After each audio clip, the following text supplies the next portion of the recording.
오늘 설명절을 맞이해서 나그네 인생에게 주는 교훈, 나그네 인생이 깨달아야 할 교훈들을 제가 4가지 말씀을 드릴 테니까 잘 듣고 하루라도 빨리 깨달아서 인생을 지혜롭게 사시기를 바랍니다.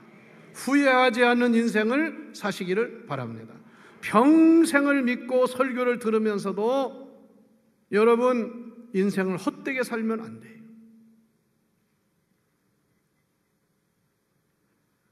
성경 말씀에도 인생을 가리켜서 나그네 인생이다 그랬습니다.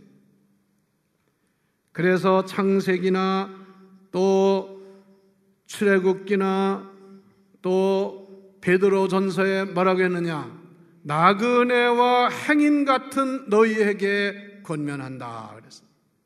나그네와 행인 같은 너희는, 나그네라는 말은, 제가 나그네라는 말 국어사전, 우리말 사전도 보고요, 이어령 선생이 쓴 그 나그네에 대한 글을 읽어보니까 나그네라는 뜻은 나간 사람이래. 나간 사람. 그래서 태어난 곳, 즉 낯익은 고향이나 집에서 떠나서 예지나 타향에 가는 사람을 나그네라고 한대요.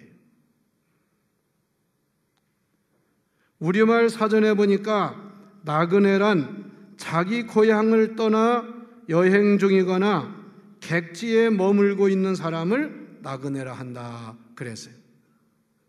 그래서 출애굽기 22장 21절에 보면 본토를 떠나온 이방인을 가리켜서 이방인 나그네라 이렇게 말합니다. 레위기 23장 22절에 보면 나그네 인생을 가리켜서 거류민이라, 거류민, 거기에 임시로 사는 자 거류. 그래서 우리 한국 사람 일본에 가 사는 사람들을 한국 거류민이라 이렇게 말하잖아요. 그래서 인생은 이 세상에서 영원히 사는 것이 아니라 나그네처럼 살다가 이 땅을 떠나야 된다 그 말씀입니다. 믿습니까? 오늘 시편 39편에서 나그네 인생에게 주는 3가지의 중요한 교훈을 줬는데 4절 말씀 보니까 다 같이 내가 심히 연약함을 알게 하소서. 이게 무슨 말이냐면 우리 나그네 인생의 첫째 교훈은 연약한 존재라 그 말씀입니다. 여러분이요 스스로 여러분이 연약한 존재인 것을 알면 사람이 겸손해지는 겁니다.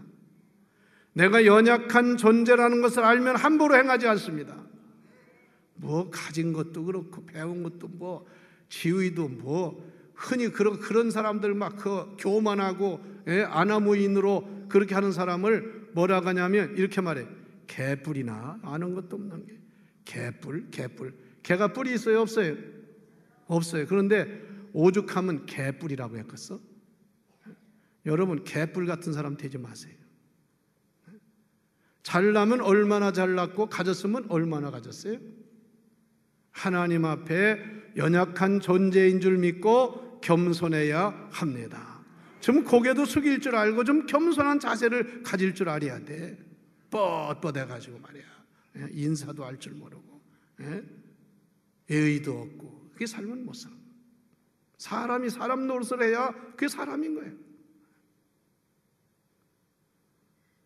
그래서 인생은 연약한데 성경에 보니까 사람의 연수가 강건하면 70이요 80이라도 그렇게 살아도 인생의 지나온 길을 보면 수고와 고생뿐이었다.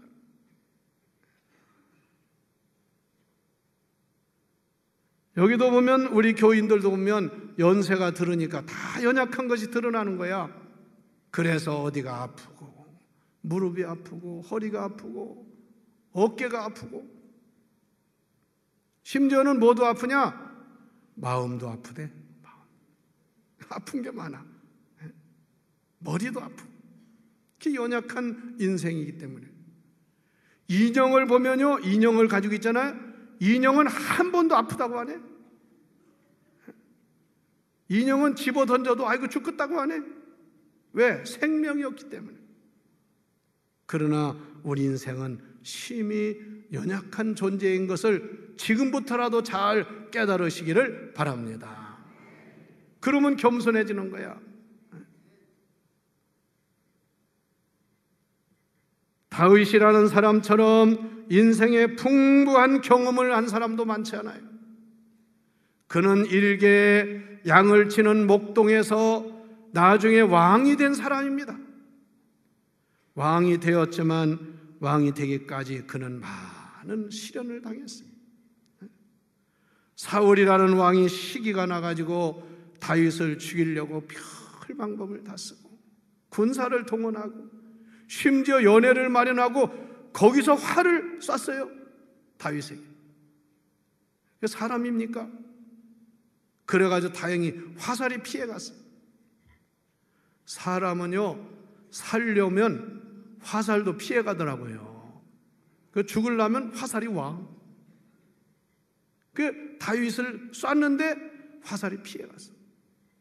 여러분들은 시편 91편에 보면 하나님을 사랑하고 믿음으로 하나님의 자녀가 된 사람은 재앙이 내 집에 가까이 오지 못하리라. 있습니까? 거기에 오려고 했다가도 다른 데로 간단 말이에요. 그러나 현찬한 사람은 다른 데 가던 재앙도 그리워. 여러분, 다윗이 가진 고생을 하고 그래도 왕이 되어가지고 이스라엘 나라의 최고의 왕이 됐다. 그 유대인들 이스라엘 나라는 다윗을 가리켜서 최고의 영웅으로 받들고, 이스라엘의 여러분 국기를 보면 국기가 뭐예요? 이스라엘은 별입니다. 별. 그 별이 뭐냐? 그게 다윗의 별이야. 다윗의 별. 그 사람들은 다윗을 최고의 위대한, 모세와 다윗을 최고의 위대한, 물론 아브라함은 믿음의 조상이지만, 그런데 다윗이 경험한 인생의 말년의 경험론이 뭐냐? 자기의 연약함을 깨닫게 되었다, 그 말이에요. 나는 심히 연약하도다. 인생의 희로애락의 시련을 경험한 다윗이었지만 그는 자식을 먼저 잃는 슬픔을 당하기도 했고, 심지어 압살롬이라는 자식이 아버지를 반역해서 쿠데타를 일으켜서 아버지를 왕궁에서 쫓아내. 얼마나 다급했으면 신발도 신지 못하고 쫓겨났어. 결국은 압살롬은 하나님의 저주를 받아 죽고 다윗이 다시 환궁을 해서 이스라엘을 다스리는, 이런 인생의 많은 어려움을 경험하고 그가 고백한 건 뭐냐? 다가 여호와는 나의 목자십니다. 여러분, 양이 강한 동물이에요? 약한 동물이에요? 약한 동물이야. 양은 목자가 없으면 못 사는 게 양이야.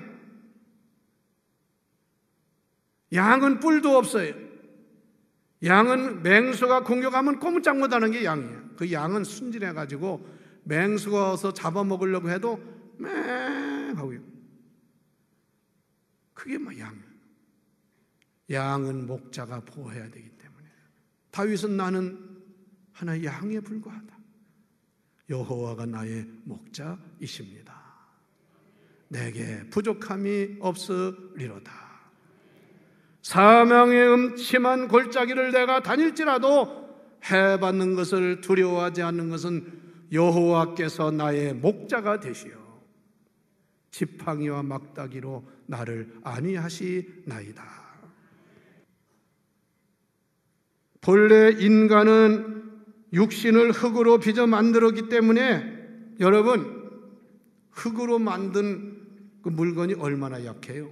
이사야 64장 8절에 보면 하나님은 토기장이요 우리는 진흙이라 그랬어요. 하나님이 토기장이신 하나님이 우리를 만들었단 말이에요. 그런데 이게 뭘로 만들었냐면 흙으로 만들었기 때문에 연약하기가 한이 없어요. 죽으면 다 흙으로 가는 거야. 누구를 막느라고 흙으로 가는 거예요. 베드로전서 1장 24절에 보면 모든 육체가 풀과 같고 그 모든 영광이 풀의 꽃과 같도다. 이렇게 연약한 존재라 그 말입니다. 두 번째, 우리 인생에게는 종말과 연한이 정해져 있음을 알아야 합니다. 4절 말씀에 보니까 여호와여 나의 종말과 나의 연한이 언제까지인지 알게 하소서. 다 같이 나도 언젠가 죽습니다. 죽어. 그래서 산 사람들도 누가 가르치지 않아도 아주 피곤하면 뭐 하다고 그래요? 피곤해서 어떻다고 그래요? 야, 피곤해서 살만 난다, 그런 사람이 있어요? 피곤해서 죽겠다. 배가 고파도 해봐. 배가 아주 고프면 뭐라고 그래요? 죽겠다. 슬퍼도 죽겠다. 죽겠다는 게 노래예요. 근데 또 이상해요. 너무 좋아도 기뻐서 죽겠다. 배가 너무 불러도 배불러 죽겠다. 신바람 나서 죽겠다. 그래서 죽는다는 것이 노래야. 그런데 그게 우연히 생긴 말이 아니에요. 우리도 언젠가는 종말이 오는 것을 알아야 합니다. 그러니까 겸손하세요. 무슨 검진을 해가지고 의사가 수술을 하거나 뭐 진단을 해서 어이구 보니까 암 말기야 말기. 그러면 아무리 오래 살아도 6개월이나 1년밖에 못 산다. 그런 인생을 뭐라고 그래요? 예?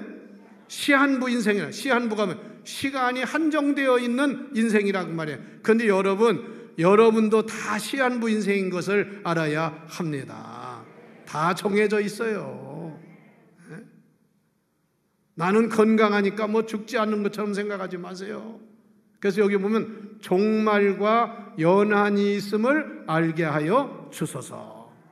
깨닫게 하여 달라, 그 말씀이야. 그러니까 사람이 나이를 먹으면 사람이 사람다워져야 돼. 뭘 알아야 돼. 이거들이 나이 먹으면서 또 이상한 사람이 되는 사람이 있어요. 그건 좀 덜 떨어진 사람이지. 옛날에는 교만했더라도 나이 먹으면 나도 이제 언젠가 떠난다는 생각.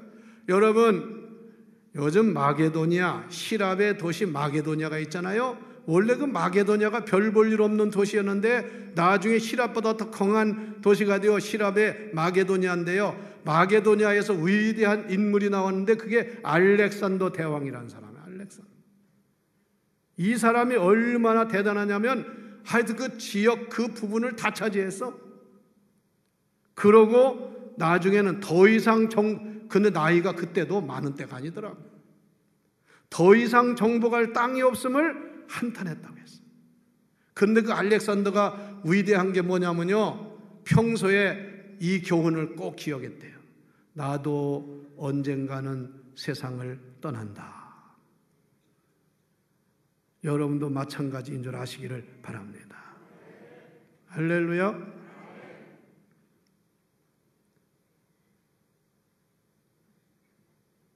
그래서 우리는 연한이 정해져 있고 우리의 종말이 있음을 알고 이 세상을 함부로 사지 말고 어영부영 살지 말고 사명과 책임과 하나님 앞에 영적인 생활을 잘하는 우리 모두가 되어야 하는 줄 믿으시기 바랍니다. 전도서 3장에 보면 범사에 기한이 있고 천하만사가 때가 있다 그랬어요. 그러면서 날 때가 있으면 죽을 때가 있다. 생일이 있으면 죽는 날이 있어. 심은 것은 뽑을 날이 있다. 베는 날이 있다. 그 말씀. 마찬가지입니다.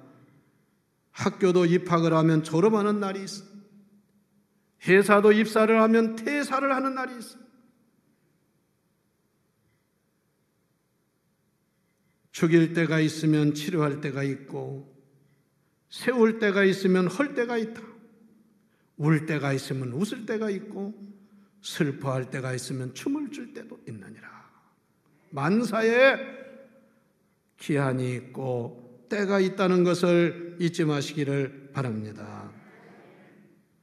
우리나라의 최고의 권자라고 하는 대통령의 자리도, 아무리 훌륭한 대통령도 5년 임기가 끝나면 그 자리에서 물러나야 돼. 근데 지금까지 5년 더 이상 할 사람도 없었어. 5년도 다 못 마치고 5년 하고 나면 감옥으로 가고, 이런 사람이 얼마나 많아. 본인이 안 가면 자식이라도 가고. 여러분 왜 그래요? 이걸 모르기 때문에. 자기도 언젠가 대통령이 끝나고 종말이 온다는 걸 모르고 권세 가지니까 다 가진 줄 알고 난리치다가 나중에 다 뺏기고, 나중에 백성들에게 온갖 원망을, 더러운 소리를 듣고.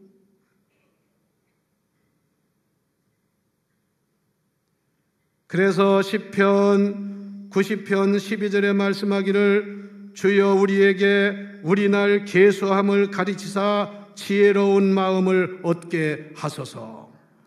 자기 나이 계산할 줄 아는 그런 지혜를 갖게 해달라고 말이에요. 아무리 발버둥 쳐도 어떤 권좌에 있어도 하나님이 정해주신 기한 만큼 살다가 종말이 되면 떠나야 됨을 아시기를 바랍니다.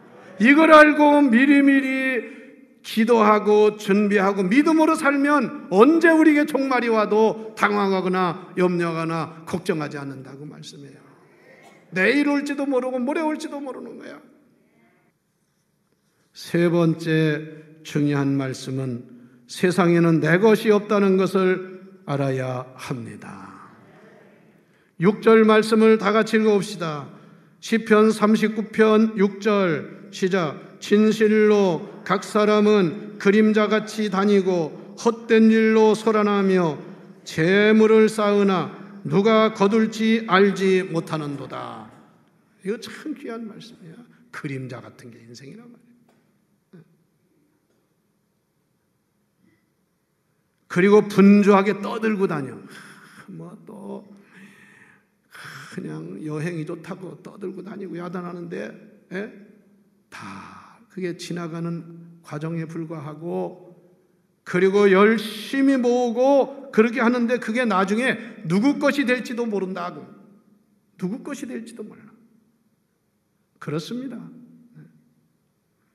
여러분, 이 세상에 내 것이 없다는 이 진리를 일찌감치 깨닫고 믿음으로 사시기를 바랍니다. 얼마나 예수를 그렇게 믿는다면서도 욕심을 부리고 하나님 것도 내 것이라고, 남의 것도 내 것이라고. 그래서 하나님의 것 11조도 그냥 내 것처럼 쓰고, 그럼 무슨 복을 받겠어요? 어리석은 사람. 누가복음 12장 16절로 21절에 보면 어리석은 부자 얘기가 나와요. 어느 고을에 농토를 많이 가진 부자가 농사를 잘 져가지고, 그때는 농사가 최고잖아요. 땅이 많아야 부자야. 그래서 그냥 수확을 해. 너무 많아가지고 자기 곳간에 다 드릴 수가 없으니까 하인들을 시켜서 곡간을 더 크게 져라. 창고를 크게 지라고 말이에요. 그리고 거기다가 곡식을 쌓아두라. 그래서 시키는 대로 해서 곡식 창고를 넓게 져가지고 거기다 곡식을 꽉꽉 채워놓고, 그 부자가 너무나 흐뭇한 거야. 그러면서 이렇게 말합니다. 내 영혼아, 이제 여러 해 쓸 물건을 쌓아두었으니 평안히 쉬고 먹고 마시고 즐거워하자. 이제 비가 안 와도 눈이 와도 뭐 걱정할 게 뭐 있냐. 몇 년 동안 먹을 수 있다. 제가 지난번에요, 저 경주에 우리 감리교회 평신도 연합수련회 말씀 전하러 갔다가, 그 경주에 최부잣집에 최부장, 지금까지 최부자는 유명한 아주 위대한 훌륭한 부자로 전해지고, 이 최부자는 아주 경주 일대에서 최고 부자였는데 너무 겸손하게 사는 거예요. 그 몇 가지 원칙이 뭐냐면 자기 자손들한테 벼슬은 진사 이상은 하지 말아라. 진사로 말하면 지금 아마 무슨 5급 공무원 되나? 그 이상은 벼슬 하지. 그 집안에서는요, 그 이후에 진사 이상 나오질 않아요. 나중에 누가 설명하는데 그래요. 그 당시에 그 사람이 참 지혜로운 거라고. 그때 사색 당파가 심하고 막 이럴 때 잘못 가면 다 아주 그냥 가정이 다 친족, 애족까지 처가지까지 다 망해. 그러니까 이걸 알고 진사이상의 계급은 갖지 말아라. 1년에 만석 이상의 곡식은 더 추수를 하지 말아라. 그리고 우리가 사는 이 지역에 가난한 사람이 없게 해라. 어려운 사람 있으면 도와주라고 말해. 그리고 시집 오는 며느리들이나 그 집안에 시집 오면 3년 동안 무명옷을 입어야 돼. 그걸 가르치고.